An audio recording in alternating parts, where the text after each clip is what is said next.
चलिए फ्रेंड्स, करते हैं आज का अपना वीडियो। आज के इस वीडियो में आपको बताऊंगा क्लास 10th के लिए मैथमेटिक्स का सैम्पल क्वेश्चन पेपर, जो कि आने वाले एग्जाम से रिलेटेड बहुत ही महत्वपूर्ण होने वाला है। यानी कि जो आपकी 2022 में जो आपका बोर्ड एग्जाम होगा तो उसी से रिलेटेड बहुत ही महत्वपूर्ण क्वेश्चंस बताने वाला हूँ। यानी कि आपका जो ये आपका मैं आज की इस वीडियो में बताने वाला हूँ मैथमेटिक्स का सैम्पल क्वेश्चन पेपर, जो कि आपका सेट फर्स्ट है। फिर इसके बाद मैं आपको कराऊंगा सेट सेकंड, फिर उसके बाद आपको सेट थर्ड भी कराऊंगा। तो फुल सोल्यूशन साथ बताने वाला हूँ। इसलिए अगर आप क्लास 10th में हो तो फ्रेंड्स इस वीडियो को अंत तक जरूर देख लेना, क्योंकि काफ़ी महत्वपूर्ण होने वाला है। 100% यही क्वेश्चंस आ सकते हैं आपके एग्जाम में, इसलिए इस क्वेश्चन पेपर को लास्ट तक जरूर देखना। तो मॉडल प्रश्न पत्र है जो कि आपका 10वीं वर्ग है, यानी क्लास 10th का होगा। आपका गणित का यानी कि मैथमेटिक्स का है। कुल प्रश्नों की संख्या आपकी 49 होगी। समय आपके सामने 3 घंटे का दिया जाएगा, जिसमें कि पूर्णांक यानी कि 90 मार्क्स का आपका यही होगा। तो खास कर ये किसके लिए है, तो ये आपका जेएससी बोर्ड के लिए है, यानी कि झारखंड बोर्ड के लिए है। और सभी बोर्ड वाले भी इस क्वेश्चन पेपर को देख सकते हैं, क्योंकि उनके भी एग्जाम में ये क्वेश्चन आ सकते हैं। काफ़ी महत्वपूर्ण है, क्योंकि ये सभी क्वेश्चन आपके एनसीईआरटी बेस्ड हैं। एनसीईआरटी बेस्ड हैं, यानी कि एनसीईआरटी बेस्ड हैं, तो आपको ये भी क्वेश्चंस यानी कि आपको देखना होगा। तो ये क्वेश्चंस आ सकते हैं आपके एग्जाम में। तो फ्रेंड्स पहला है, यानी कि पहला क्या कह रहा है, सामान्य निर्देश भी पढ़ना जरूरी होता है। जब आप निर्देश को पढ़ते हो तभी आपको समझ में आता है कि कौन सा क्वेश्चन क्या कहना चाहता है। तो पहला वाला निर्देश कह रहा है सभी प्रश्न अनिवार्य हैं, यानी कि ऑल क्वेश्चंस आर कंपल्सरी, सभी क्वेश्चन के जवाब देना लाजमी है। आपको जितने भी क्वेश्चंस दिए जाएंगे आपको सभी को सॉल्यूशन करना होगा। सेकंड वाला है, इस प्रश्न पत्र में 49 यानी कि 49 चार खंडों में है, यानी कि 49 क्वेश्चन हैं जो कि 4 खंडों में विभाजित किए गए हैं। ए बी सी डी में विभाजित किए गए हैं, जिसमें कि खंड ए में आपको 30 प्रश्न होंगे, जिसमें कि प्रत्येक प्रश्न पर आपको 1 अंक मिलेगा। खंड बी में आपको 10 प्रश्न होंगे, जिसमें कि प्रत्येक प्रश्न के लिए आपको 2 अंक मिलेगा। और खंड सी में आपको 5 प्रश्न पूछे जाएंगे, जिसमें कि प्रत्येक क्वेश्चन का जवाब देने पर आपको 4 अंक मिलेगा। और तथा खंड डी जो होगा आपको उसमें 4 प्रश्न आपको दिए जाएंगे, जिसमें कि प्रत्येक प्रश्न का उत्तर देने पर आपको 5 अंक मिल जाएंगे। तो तीसरा कह रहा है कि रचना के उत्तर की में आपको केवल अंकन देने हैं, यानी कि आपको केवल अंकन ही देना होगा। और चौथा है, प्रश्नों के उत्तर प्रश्नों के साथ दिए गए निर्देश के आलोक में ही दें, यानी कि आपको ये देना होगा। नेक्स्ट वाला है, सभी कार्य प्रश्न सह उत्तर पुस्तिका के अंत में दिए गए प्रश्नों पर कीजिए, अन्यत्र यानी कहीं नहीं करना है आपको। तो फिलहाल क्या आपका खंड का यानी कि खंड आ आपका यहाँ से शुरू हो रहा है। तो अंत तक इस क्वेश्चन को पेपर को यहाँ से जरूर देख लेना, क्योंकि आने वाले एग्जाम से रिलेटेड 2022 में ये क्वेश्चन आपके एग्जाम में फंसेंगे ही फंसेंगे, क्योंकि हर साल फंसते हैं, सारी पक्का फंसेंगे। तो पहला खंड आ चुका है आप सामने है। प्रश्न 1 से लेकर आपको 30 तक प्रत्येक प्रश्न का उत्तर देने पर आपको 1 अंक मिल जाएगा। तो पहला क्वेश्चन आ चुका है आप सामने कि निम्न में से 120 का सहअभाज्य यानी कि अभाज्य गुणनखंडों के लिए गुणनफल कौन सा होगा। तो आपको निकालना होगा। फिलहाल 120 के जो हम अभाज्य गुणनखंड करते हैं तो किस तरीके से आता है, तो 2 से काटते हैं तो आपका यहाँ पर 60 आता है। फिर उसके बाद 2 से काटते हैं तो आपका 30 आ जाता है। फिर उसके बाद हम 2 से काटते हैं तो आपका 15 आता है। फिर आपका यानी कि 2 की पावर आपकी कितनी आ चुकी है, तो 2 की पावर आपकी 3 आ चुकी है, और यानी 3 की घात आपकी 1 आई है, और 5 की पावर भी 1 आई है, यानी कि आपका ऑप्शन नंबर पहला वाला ही यहाँ पर राइट हो चुका है। सेकंड वाला क्वेश्चन भी काफी महत्वपूर्ण है। ये भी आपका ग्राफ के ऊपर कह रहा है कि किसी बहुपद पीएक्स के लिए y = px का ग्राफ नीचे आकृति में दिया गया है। ग्राफ से बहुपद px के शून्यकों की आपको संख्या ज्ञात करनी है। तो इसमें कौन कौन से यानी शून्यक बनेंगे, तो यहाँ पर मैच कर रहा है, यानी कि यहाँ पर भी 2 जगह 3 जगह मिल चुका है। तो जब 3 जगह मिलता है तो इसके जो शून्यक होंगे टोटल तो वह कितने होंगे, तो आपको ऑप्शन नंबर यहाँ पर बी वाला सही हो जाएगा, यानी कि 3 शून्यक इसके निकल जाएंगे। थर्ड वाला क्वेश्चन भी काफी महत्वपूर्ण होने वाला है। थर्ड वाला क्वेश्चन क्या कह रहा है कि निम्न में से कौन द्विघात समीकरण है। तो इसमें से आपको बताना होगी। फिलहाल की मैं आपको बता रहा हूँ। यहाँ पर हम इसे खोल लेते हैं, यानी कि x² आ जाएगा प्लस आपका 2x आ जाएगा, प्लस में आपका 1 आएगा = आपका यहाँ पर 2x यहाँ पर आ जाएगा, और यानी कि 2 दूनी 6 इस तरीके से आपका यहाँ पर आ जाएगा। तो 2x से 2x कैंसिल हो जाएगा आपका, तो s² बचेगा आपका यहाँ पर, और इधर आपका क्या बचेगा, तो +7 बचेगा, यानी कि +7 बचेगा = आपका 0 आ जाएगा। क्या यह द्विघात समीकरण है, हाँ यह द्विघात समीकरण का यानी कि क्या है, ये द्विघात समीकरण हो जाएगी, यानी कि ऑप्शन नंबर आपका ए वाला ही सही हो जाएगा। और यहाँ पर बात करें हम इसकी, तो x² + 3x + 1 = आपका क्या है, तो x यानी कि x का जब हम वर्क करते हैं तो आपका यहाँ पर x² थे, s² कैंसिल हो जाएगा, इसलिए ये द्विघात समीकरण नहीं होगी। और ये तो त्रिघात समीकरण है, बट आपका ऑप्शन नंबर पहला वाला ही सही हो चुका है। क्वेश्चन 4 भी काफी महत्वपूर्ण है। यहाँ पर कह रहा है sin 18 degree upon cos 72 degree का मान क्या होगा। तो आपको इसका भी मान निकालना होगा। फिलहाल की मैं आपको बता रहा हूँ। यहाँ पर कह रहा है sin 18 डिग्री, यानी कि sin 18 डिग्री है तो sin 18 डिग्री को हम इस तरीके से ही लिख देते हैं, और बटे में आपको पता होगा cos 72 डिग्री को हम क्या लिख सकते हैं, तो sin क्या लिख सकते हैं, sin 90 माइनस, यानी कि sin 90 माइनस क्या होता है, sin 90 माइनस 18 को हम क्या लिख सकते हैं, तो हम लिख सकते हैं cos 72 डिग्री। तो आपका क्या निकल कर आता है, तो sin 18 degree upon sin 18 degree, यानी कि आपका sin से sin कैंसिल हो जाएगा, 18 से 18 कैंसिल हो जाएगा, यानी कि 1 आना चाहिए। तो फिलहाल क्या आपका ऑप्शन नंबर पहला वाला यहाँ पर सही होना चाहिए, क्योंकि यहाँ पर एक दिया जा रहा होगा, क्योंकि यहाँ पर दो दिया जा रहा है, यानी कि दो विकल्प में आपके दो हैं। फिलहाल कि आपका ऑप्शन नंबर पहला वाला यहाँ पर आ जाएगा, क्योंकि यहाँ पर एक ही आना चाहिए। यानी कि नेक्स्ट क्वेश्चन देखते हैं। क्वेश्चन 5 भी काफी महत्वपूर्ण है कि समांतर श्रेणी में 3, यानी 3, 1 माइनस यानी -1, -3 के लिए सार्व यानी सार्व अंतर इनमें से कौन सा होगा। तो आपको सार्व अंतर निकालना है, तो यानी कि डी इक्वल टू आपका क्या होता है, तो आपको पता होना चाहिए यानी कि a2 - a1 होता है, तो a2 यानी कि 1 है और -a1 होता है, तो यानी कि 3 है, तो आपका यहाँ पर -2 आ जाएगा निकल कर, यानी क्या आएगा, तो -2 निकल कर आएगा। इसलिए आपका विकल्प यहाँ पर पहला वाला ही सही हो चुका है। क्वेश्चन नंबर यानी कि 6 भी काफी महत्वपूर्ण है। यहाँ पर क्या कह रहा है, ये भी आपको देखना होगा, काफी महत्वपूर्ण है कि r त्रिज्या वाले वृत्त का परिमाप क्या होगा। वृत्त का जो परिमाप होता है वह क्या होता है, तो 2πr होता है, यानी कि ऑप्शन नंबर आपका सी वाला सही हो जाएगा। नेक्स्ट क्वेश्चन भी काफी महत्वपूर्ण है। क्वेश्चन 7 क्या कह रहा है, ये भी आपको देखना होगा कि सभी वृत्त क्या होते हैं, तो सभी वृत्त क्या होते हैं, सर्वांगसम होते हैं, समरूप होते हैं, सर्वांगसम और समरूप दोनों होते हैं, या फिर इनमें से कोई नहीं। तो आपको जवाब देना होगा, यानी सभी वृत्त जो होते हैं वह समरूप होते हैं, यानी समान या आकृति के होते हैं, क्योंकि जब वृत्त बनता है चाहे वो छोटा हो या फिर बड़ा हो वह सदैव समान आकृति का होगा। इसलिए आपका विकल्प यहाँ पर बी वाला सही हो चुका है। क्वेश्चन 18 भी काफी महत्वपूर्ण है कि 12, 15, 21 का लासा क्या, यानी लासा यानी कि एलसीएम क्या होगा। तो आपको इसका भी एलसीएम निकालना होगा। तो 12 के जब हम अभाज्य गुणनखंड करते हैं तो आपका क्या निकल कर आता है, 2 3 6, यानी कि 2 दूनी 4 3 12 आता है निकल कर। तो इस तरीके से आपका यहाँ पर आ जाएगा। और 15 का क्या आता है निकल कर, तो 15 का आता है 3 × 5, और यहाँ पर क्या आता है 21 का क्या आता है, तो 3 7 21, यानी 3 × 7। तो आपका यहाँ पर एलसीएम फिलहाल की आपको यहाँ पर कितना हो जाएगा, तो एलसीएम आपका 3 हो जाएगा। और एलसीएम जब हम निकालते हैं तो 3 × 5 × 7, यानी कि 3 × 5 × 7 और गुणा 4, इस तरीके से आपका आ जाएगा, यानी 3 पंजे 15, 15 यानी कि 15 चौका 60, 60 यानी 6 7 42, 420 आपका आंसर आएगा, यानी 420 ऑप्शन नंबर आपका बी वाला सही हो चुका है। क्वेश्चन 9 भी काफी महत्वपूर्ण है कि द्विघात बहुपद क्या होगा जिसके यानी कि शून्यकों का योगफल तथा गुणनफल आपका क्रमशः 1 और 1 दिया जा रहा है। तो यानी कि शून्यकों का जब योगफल और क्रमशः गुणनफल भी जब एक ही एक है, तो इसका यानी कि द्विघात बहुपद क्या होगा। तो आपको इसका भी आपको मान निकालना होगा। तो फिलहाल की मैं आपको बता रहा हूँ, ये आपका जो सही जवाब होगा वह कौन सा होगा। यहाँ पर कह रहा है शून्यकों का योगफल कितना होता है, तो -b/a होता है, -b/a होता है, तो माइनस के b के स्थान पर हम क्या रखते हैं। तो फिलहाल क्या आपका ऑप्शन नंबर ए वाला यहाँ पर राइट हो चुका है, क्योंकि मैं आपको डायरेक्टली बता रहा हूँ। क्वेश्चन नंबर 10 भी काफी महत्वपूर्ण है। यहाँ पर कह रहा है कि क्वेश्चन नंबर 10 है t² - 15 का निम्न में से कौन सा यानी शून्यकों का योग क्या होगा, यानी शून्यकों का क्या होगा, यानी शून्य क्या होंगे।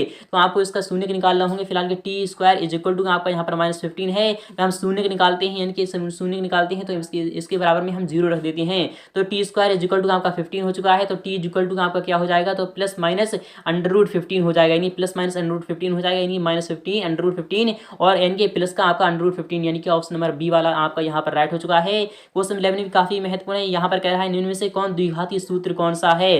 तो ऑप्शन नंबर पहला वाला क्या कह रहा है, -b प्लस माइनस यानी कि √ में b² - 4ac/2 है, क्या यह द्विघात समीकरण है, क्या यह सत्य है, आपको ऑप्शन नंबर बताना होगा। या फिर ऑप्शन नंबर बी वाला यानी b प्लस यानी b plus minus √ b² - 4ac/2 है, कि यह द्विघात समीकरण के द्विघाती सूत्र का फॉर्मूला है। या फिर -b प्लस माइनस यानी कि b² - 4ac, क्या यह द्विघात बहुपद का यानी कि द्विघाती सूत्र का फॉर्मूला है, या फिर ये वाला है। तो फिलहाल क्या होगा, ऑप्शन नंबर पहला वाला यहाँ पर राइट हो जाएगा, क्योंकि -b होता है प्लस माइनस √ में यानी कि b² - 4ac होता है, इसलिए आपका विकल्प यहाँ पर ए वाला ही सही हो चुका है। क्वेश्चन नंबर 12 भी काफी महत्वपूर्ण है। यहाँ पर कह रहा है यदि यानी कि d = 0 है, यानी कि अर्थात विभक्तिकर का मान जब 0 होता है तो इनमें से मूल क्या होगा। तो आपको बताना होगा यानी मूल क्या होगा, बराबर और वास्तविक होंगे, या फिर वास्तविक और असमान होंगे, या फिर असमान और काल्पनिक होंगे, या फिर इनमें से कोई नहीं। जब भी यानी कि d = जब 0 आता है तो उसके जो मूल होते हैं वह सदैव बराबर और वास्तविक आते हैं, यानी कि बराबर होते हैं, यानी कि ऑप्शन नंबर आपका ए वाला ही सही हो जाएगा। क्वेश्चन नंबर 13 भी काफी महत्वपूर्ण है। यदि कर्ण स्क्वायर = लंब स्क्वायर प्लस आधार स्क्वायर होता है तो वह कैसा त्रिभुज होता है। तो वह सदैव समबाहु त्रिभुज होता है, यानी क्या होता है, तो वह सदैव समकोण त्रिभुज होता है। सॉरी दोस्तों, समकोण त्रिभुज होता है, क्योंकि जब होता है कर्ण स्क्वायर = लंब स्क्वायर प्लस आधार स्क्वायर जो होता है, इनके जो होता है पाइथागोरस प्रमेय जो होती है वह सदैव समकोण त्रिभुज पर ही लागू होती है, इसलिए आपका ऑप्शन नंबर यहाँ पर डी वाला सही हो जाएगा। क्वेश्चन नंबर 14 भी काफी महत्वपूर्ण है। यहाँ पर कह रहा है दो बिंदुओं यानी कि ए के निर्देशांक आपके x1 और y1 है और बी के हैं x2 यानी कि y2 के बीच की दूरी क्या होगी। आपको इसके बीच की दूरी निकालनी होगी। तो बीच की दूरी किस तरीके से निकलती है, AB आपका क्या निकल कर आएगा, तो AB आपका यहाँ पर निकल कर आ जाएगा x2 - x1, यानी कि x2 आपका आएगा x2 - x1 यानी कि x2 - माइनस x1 का होल स्क्वायर आ जाएगा और प्लस में आपका यहाँ पर साथ में क्या आ जाएगा यानी y2 माइनस y1 का होल स्क्वायर, यानी कि y2 माइनस y1 का होल स्क्वायर आ जाएगा। यानी किस में आपका मिल रहा है तो x2 माइनस x1 का होल स्क्वायर और यानी कि y2 माइनस y2 का होल स्क्वायर, यानी कि ऑप्शन नंबर डी वाला यहाँ पर सही हो जाएगा क्योंकि प्लस बीच में प्लस का चिन्ह होना चाहिए। क्वेश्चन 15 भी काफी महत्वपूर्ण है। यहाँ पर कह रहा है साइन 30 डिग्री का मान क्या होगा। तो साइन यानी 30 डिग्री का जो मान होता है वह सदैव 1/2 के बराबर होता है क्योंकि इसकी वैल्यू ही 1/2 होती है। और साइन 0 डिग्री का मान 0 होता है, साइन 90 डिग्री का मान 1 होता है, साइन 60 डिग्री का मान √3/2 होता है। ये इनको भी आपको ध्यान में रखना होगा। क्वेश्चन 16 भी काफी महत्वपूर्ण होने वाला है। यहाँ पर कह रहा है साइन 90 माइनस थीटा बराबर क्या होता है। तो आप सभी को पता होगा साइन 90 माइनस थीटा बराबर क्या होता है। तो साइन 90 माइनस थीटा बराबर होता है कॉस थीटा, इसलिए आपका विकल्प यहाँ पर बी वाला सही हो जाएगा। क्वेश्चन 17 भी काफी महत्वपूर्ण है। ए भुजा वाले घन का आयतन क्या होगा। तो ए भुजा वाले घन का जो आयतन होता है वह होता है भुजा का होल क्यूब यानी कि ए का क्यूब, यानी कि ऑप्शन नंबर ए वाला ही आपका सही हो जाएगा। क्वेश्चन 18 भी काफी महत्वपूर्ण है कि इनमें से शंकु का आयतन कौन सा होगा। तो शंकु का जो आयतन होता है वह होता है 1/3 पाई r square H, option number आपका बी वाला यहाँ पर सही हो चुका है, आपको ये ध्यान में रखना होगा। नेक्स्ट क्वेश्चन भी काफी महत्वपूर्ण होने वाला है। क्वेश्चन नंबर 19 क्या कह रहा है ये भी देखना होगा कि वर्ग अंतराल 10 यानी 10 से 25 तक का वर्ग चिन्ह क्या होगा। तो आपको वर्ग चिन्ह इसमें निकालना होगा। तो वर्ग चिन्ह हम किस तरीके से निकालते हैं, तो हम दोनों का यानी कि क्या ये करते हैं योग करते हैं, यानी दोनों का योग करते हैं। तो आपका क्या निकल कर आता है, दोनों का योग करने पर आपका 10 और 25 का योग कर देते हैं और बटे में आपका यानी कि जितनी दो संख्याएं दो हैं तो हम डिवाइड कर देते हैं 2 से। तो 10 यानी कि 10 और 25 का जब योग करते हैं तो 35 आ जाता है। तो 35/2 को जब हम भाग करते हैं तो आपका 17.5 यानी कि ऑप्शन नंबर बी वाला यहाँ पर राइट हो जाएगा। क्वेश्चन 20 भी काफी महत्वपूर्ण है। निम्नलिखित में से कौन सी संख्या है जो कि किसी घटना की प्रायिकता नहीं हो सकती है। तो किसी भी घटना की प्रायिकता नहीं हो सकती है। क्या 2/3 का यह किसी भी घटना की प्रायिकता नहीं हो सकती है। नहीं, ये किसी भी घटना की प्रायिकता हो सकती है क्योंकि ये 1 से कम आ रहा है। क्या ये वाला यानी कि क्या ये वाला सही हो जाएगा, यानी 1.5 क्या यह किसी भी घटना की प्रायिकता हो सकती है यानी कि नहीं हो सकती है। तो हाँ, ये किसी भी घटना की प्रायिकता नहीं हो सकती है क्योंकि इसका मान 1.5 यानी कि 1 से ज्यादा आ रहा है, इसलिए ऑप्शन नंबर बी वाला ही आपका सही हो जाएगा क्योंकि यहाँ पर प्रायिकता नहीं हो सकती है, इसलिए आपका बी वाला ऑप्शन सही हो जाएगा। 15% भी आपका प्रायिकता हो जाएगी और 0.7 भी आपकी प्रायिकता हो जाएगी, बट कभी भी 1.5 यानी कि जो 1 से बड़ी होती है वह कभी भी प्रायिकता नहीं हो सकती, इसलिए आपका विकल्प यहाँ पर बी वाला सही हो जाएगा। क्वेश्चन 21 का आपका यहाँ से शुरू हो रहा है। तो क्वेश्चन 21 से क्वेश्चन 30 तक आपको रिक्त स्थान भरना होंगे। तो क्वेश्चन 21 आ चुका है। एक प्राकृतिक संख्या का अभाज्य गुणनखंड उसके यानी कि उसके गुणनखंड से क्रम को छोड़ते हुए, एक प्राकृतिक संख्या का अभाज्य गुणनखंड उसके गुणनखंडों के क्रम को छोड़ते हुए अद्वितीय होता है फिर अनेक होता है। तो आपको ये बताना होगा अभाज्य संख्या का गुणनखंड जो होता है वह क्या होता है, तो अद्वितीय होता है, इसलिए आपका विकल्प यहाँ पर क्या आ जाएगा, पहला वाला आ जाएगा। क्वेश्चन 22 भी काफी महत्वपूर्ण, यहाँ पर कह रहा है अंडर रूट कैसी संख्या है। तो अंडर रूट 2 जो होती है वह सदैव अपरिमेय संख्या में आती है क्योंकि इसे हम p/q के रूप में नहीं लिख सकते हैं, इसलिए आपका ऑप्शन नंबर यहाँ पर यानी कि पहला वाला आ जाएगा। नेक्स्ट क्वेश्चन भी काफी महत्वपूर्ण है, यानी कि जब a1/a2 does not is equal to b1/b2 होता है तो हमें क्या प्राप्त होता है, कैसे हल प्राप्त होती है, तो अद्वितीय हल प्राप्त होता है, यानी कि ऑप्शन नंबर आपका यहाँ पर पहला वाला ही आ जाएगा, यानी कि अद्वितीय हल प्राप्त होता है, इसलिए आपका यहाँ पर पहला वाला आ जाएगा। अगर अनेक हल होते तो आपका a1/a2 यानी कि a1/a2 और इज इक्वल टू आपका b1/b2 इज इक्वल टू आपका c1/c2 के रूप का होता। तो फिलहाल के नेक्स्ट क्वेश्चन देते हैं। क्वेश्चन 24 भी काफी महत्वपूर्ण है। यहाँ पर कह रहा है कि ax² + bx + c = 0 हो तो विभक्तकर का यानी कि विभक्तकर क्या होता है, तो आपको पता होगा d = आपका क्या होता है, तो b² - 4ac होता है, यानी d² यानी कि b² - 4ac होता है, यानी कि ऑप्शन नंबर आपका यहाँ पर क्या हो जाएगा, पहला वाला ही यहाँ पर सही हो चुका है। नेक्स्ट क्वेश्चन भी काफी महत्वपूर्ण है। क्वेश्चन 25 है कि ax² + bx + c को क्या कहते हैं, तो आपको ये भी पता होना चाहिए कि ax² + bx + c को हम द्विघात बहुपद कहते हैं। क्या कहते हैं, द्विघात बहुपद कहते हैं, फिर द्विघात समीकरण कहते हैं। तो आपको ये ध्यान में रखना है कि द्विघात बहुपद कहते हैं क्योंकि यहाँ पर a = 0 नहीं है, यानी कि द्विघात समीकरण भी हम इसे कह सकते हैं, यानी कि ऑप्शन नंबर आपका बी वाला यहाँ पर राइट हो जाएगा। क्वेश्चन 26 भी काफी महत्वपूर्ण है। यहाँ पर कह रहा है यदि b² - 4ac = 0 हो तो मूल कैसे होंगे, तो वास्तविक होंगे या फिर काल्पनिक होंगे। जब b² - 4ac जब 0 आता है तो उसके यानी कि जो मूल होंगे वह सदैव वास्तविक होंगे, यानी कि ऑप्शन नंबर आपका ए वाला यहाँ पर राइट हो चुका है। नेक्स्ट क्वेश्चन भी काफी महत्वपूर्ण है। किसी संख्या की ऐसी सूची जिसमें प्रत्येक पद यानी कि प्रत्येक पद का सार्व अंतर असमान हो यानी समान हो तो उसे क्या कहते हैं, तो समांतर श्रेणी कहते हैं, यानी कि एपी कहते हैं। आपका ऑप्शन नंबर यहाँ पर पहला वाला आ जाएगा। क्वेश्चन 28 भी काफी महत्वपूर्ण है कि सभी इस डैश त्रिभुज समरूप होते हैं, तो सभी यानी जो त्रिभुज होते हैं वह सभी त्रिभुज जो होते हैं समबाहु होते हैं या फिर समद्विबाहु होते हैं, तो सभी समबाहु त्रिभुज समरूप होते हैं, तो आपका यहाँ पर क्या आ जाएगा, समरूप होते हैं। क्वेश्चन में यानी कि 29 देख लेते हैं कि tan 90 - थीटा बराबर क्या होता है, तो tan 90 - थीटा बराबर जो होता है वह cot थीटा होता है। तो tan 90 - थीटा बराबर किसके बराबर होता है तो cot थीटा आपका यहाँ पर आ जाएगा। नेक्स्ट क्वेश्चन भी काफी महत्वपूर्ण है, यदि घटना ई की प्रायिकता प्लस घटना ई नॉट की प्रायिकता क्या होगी तो एक होती है, क्योंकि दोनों की प्रायिकता जब एक होती है यानी कि इसका जो सम होता है वह एक के बराबर होता है। क्वेश्चन 20 यानी कि नेक्स्ट वाला और आपके सामने खंड आ चुका है। खंड बी काफी महत्वपूर्ण है, हर साल फंसता है। यहाँ पर कह रहा है प्रश्न संख्या 31 से 40 तक प्रत्येक प्रश्न का उत्तर देने पर आपको 2 अंक मिल जाएगा। तो फ्रेंड्स आपको यहाँ पर देखना होगा, यहाँ पर क्या कह रहा है, प्रश्न संख्या 31 से लेकर 40 तक आपको प्रत्येक प्रश्न का उत्तर देने पर आपको 2 अंक मिलेगा। इसमें कि 31 क्वेश्चन आ चुका है, यदि HCF आपके सामने 306,657 का जब 9 दिया जा रहा है तो LCM आपके सामने इसका क्या निकल कर आएगा, आपको ये निकालना होगा। तो आपको पता होगा 306 इनकी दो संख्याओं का गुणनफल यानी कि 306 गुणा 657 आपका यहाँ पर आ जाएगा, और इज इक्वल टू आपका होता है HCF गुणा LCM होता है, यानी कि LCM आपका यहाँ पर ये रहा, और बटे में हम किससे यानी कि किससे भाग कर देते हैं तो 9 से कर देते हैं। आपका यहाँ पर क्या निकल कर आता है तो 9 3 27 आपका यहाँ पर क्या बचा 3 बचा 9 यानी कि 9 चौक 36 यानी 34 और इसके 657 की आपको यानी मल्टीप्लाई कर देना है, आपका आंसर निकल कर आ जाएगा।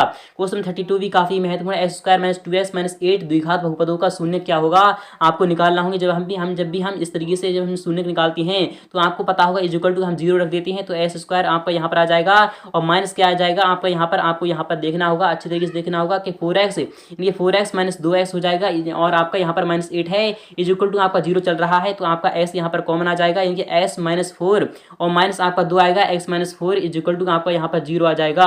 तो आपका x - 4 बचेगा, एक तो x - 4 और एक बचेगा आपका x - 2 इज इक्वल टू आपका यहाँ पर 0 आ जाएगा। तो s इज इक्वल टू एक आपका जो शून्य का आया है वह 4 आया है, और एक आपका शून्य 2 आया है, यानी कि जो आपके शून्य होंगे वह 4,2 होंगे। नेक्स्ट क्वेश्चन भी काफी महत्वपूर्ण, यहाँ पर कह रहा है कि ABC एक समद्विबाहु त्रिभुज है जिसमें AB यानी कि AC is equal to BC है, यदि AB² is equal to 2AC² है तो सिद्ध करना है आपको ABC एक समकोण त्रिभुज है। अगर आप चाहते हो उसका सॉल्यूशन तो मैं आपको बता दूंगा नेक्स्ट पार्ट में इसका भी सॉल्यूशन। क्वेश्चन 34 भी काफी महत्वपूर्ण है, यदि sin A is equal to आपका 3/4 है तो cos A का मान क्या होगा। तो हम इसे एक ट्रायंगल के माध्यम से समझ लेते हैं। तो sin A बराबर क्या होता है, लंब बटे कर्ण होता है, तो लंब आपका 3 है और कर्ण आपका यहाँ पर 4 है, तो आपका यहाँ पर आधार कितना होगा तो आपको पता होना चाहिए 4² आपका यहाँ पर है, तो 4² में से हम क्या करते हैं 4 4 16 होता है, माइनस हम 9 कर देते हैं तो आपका √7 यहाँ पर आ जाएगा, क्या निकल कर आएगा तो √7 मैं आपको डायरेक्टली बता रहा हूँ √7 आ जाएगा। तो आपको आधार बटे कर्ण यानी कि आधार बटे कर्ण होता है, यानी कि √7/4 आपका आंसर निकल कर आएगा। क्वेश्चन नंबर यानी कि 35 भी काफी महत्वपूर्ण है, यहाँ पर क्या कह रहा है ये भी आपको देखना होगा और समझना होगा।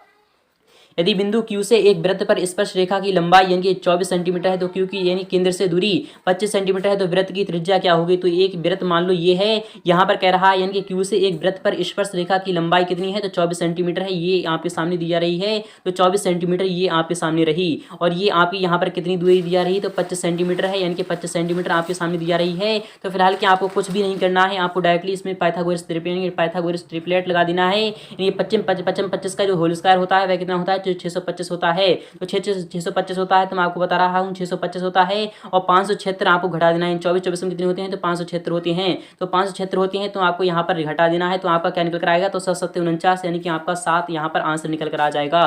क्वेश्चन 36 भी काफी महत्वपूर्ण होने वाला है, यहाँ पर क्या कह रहा है क्वेश्चन में 36 आ चुका है यहाँ सामने, काफी महत्वपूर्ण है, ये भी क्वेश्चन हर साल आता है यहाँ पर कह रहा है कि बिंदु A और B का नियामक क्रमशः यानी कि 2,3 है और 4,1 है, तो उसके बीच की दूरी आपको ज्ञात करना है। तो किस तरीके से हम इसके बीच की दूरी याद कर सकते हैं, तो आपका ए बी आ जाएगा, ए बी इक्वल टू आपका क्या होता है तो अंडर रूट में x2 - x1 होता है, x2 - x1 का यानी कि x2 के स्थान पर आपका क्या है तो 4 है, x1 के स्थान पर आपका 2 है यानी कि माइनस का 2 हो जाएगा, इसका स्क्वायर कर दीजिए, प्लस में आपका क्या आएगा यानी क्या होता है y2 - y1 होता है, यानी कि y2 आपका 1 है माइनस y1 है यानी कि माइनस का 3 हो जाएगा, इसका भी स्क्वायर कर दीजिए। आपका आंसर किस तरीके से निकल कर आता है तो अंडर रूट में आपका क्या होता है 4 में से 2 गया आपका यानी कि 2 का स्क्वायर आएगा यानी कि 4 आ जाएगा, और प्लस में आपका यहाँ पर क्या बचेगा तो माइनस का 2 बचेगा, माइनस का 2 स्क्वायर करने पर आपका 4 बचेगा, तो 4 4 8 होता है यानी कि अंडर रूट 8 आपका यानी कि इसकी जो दूरी आएगी यानी कि अंडर रूट 8 इकाई आ जाएगी निकल कर। तो आई होप आपके समझ में आ चुका होगा। नेक्स्ट वाला क्वेश्चन चलते हैं। क्वेश्चन 37 भी काफी महत्वपूर्ण है, यहाँ पर कह रहा है किसी गेंदबाज द्वारा 10 क्रिकेट मैचों में लिए गए विकेटों की संख्या यानी विकेटों की संख्या निम्नलिखित है, आपके सामने दी जा रही है कि 2, 6, 4, 5, 0, 2, 1, 3, 2, 3 इन आंकड़ों का आपको बहुलक ज्ञात करना है। तो आपको पता होगा यानी कि आंकड़ों से स्पष्ट है कि संख्या 2 जिसकी बारंबारता कितनी है, जिसकी बारंबारता 3 है जो कि सबसे अधिक है, अतः बहुलक बराबर आपका क्या आ जाएगा तो 2 आपका यहाँ पर बहुलक आ जाएगा। क्वेश्चन 38 भी काफ़ी महत्वपूर्ण है। यहाँ पर कह रहा है यदि बहुलक बराबर 10 माध्य है यानी कि 10 है और माध्य बराबर यानी कि 10 है तो माध्य ज्ञात करना है आपको। तो आप हम किस तरीके से निकाल सकते हैं तो आपको पता होगा कि बहुलक बराबर क्या होता है। आपका फॉर्मूला जो होता है बहुलक बराबर क्या होता है मैं आपको बता रहा हूँ, यानी कि माध्य होता है फिर उसके बाद आपका क्या होता है प्लस में आपका 2 गुणा यानी कि 2 गुणे आपके यानी कि माध्य होता है। तो इस तरीके से आपको इसका फॉर्मूला का यानी कि योग करके आपको यानी कि आंसर लियाना है। क्वेश्चन 39 भी काफ़ी महत्वपूर्ण है। यदि पीई इज इक्वल टू 0.05 है तो ई नॉट यानी कि प्रायिकता क्या होगी। जब पीई इज इक्वल टू आपकी क्या है 0.05 यानी कि 0.05 है तो ई यानी कि पीई नॉट क्या हुई तो पीई नॉट आप इस तरीके से निकाल सकते हो, यानी पीई नॉट आपका इस तरीके से आएगा इज इक्वल टू आपका 1 आएगा। तो पीई नॉट यानी कि पीई नॉट आपका इज इक्वल टू 1 माइनस 0.05 यानी 0.05 आएगा। इस तरीके से आपका क्या आ जाएगा निकल कर, तो जीरो आपका जो आंसर आएगा निकल कर तो यहाँ पर आ जाएगा आपका 0.95 यानी 0.95 आपका आंसर निकल कर आ जाएगा। क्वेश्चन 30 यानी 40 भी काफ़ी महत्वपूर्ण है। एक चित्र प्राप्त करने की प्रायिकता ज्ञात करना है आपको। जब एक सिक्के को एक बार उछाला जाता है साथ ही एक पट प्राप्त करने की प्रायिकता भी आपको ज्ञात करना होगी। तो एक चित्र प्राप्त यानी कि जब एक बार हम उससे उछालते हैं, जब एक चित्र पर यानी एक चित्र प्राप्त करने की प्रायिकता आपको ज्ञात करना है। जब एक सिक्के को एक ही बार उछाला जाता है, जब एक सिक्के को एक बार उछाला जाता है तो उसके दो परिणाम आ सकते हैं कि या फिर चित या फिर पट। तो उसके कुल परिणाम कितने हैं तो 2 हैं। हमें चित यानी कि चित आने की प्रायिकता आपको ज्ञात करना है। तो एक बार चित आएगा क्योंकि एक ही बार उड़ाया जा रहा है यानी कि 1/2 इसकी प्रायिकता हो जाएगी और 1/2 आपकी पटाने की प्रायिकता हो जाएगी। यानी कि टोटल का जब हम योग करते हैं निसम करते हैं तो आपका आंसर 1 निकल कर आ जाता है।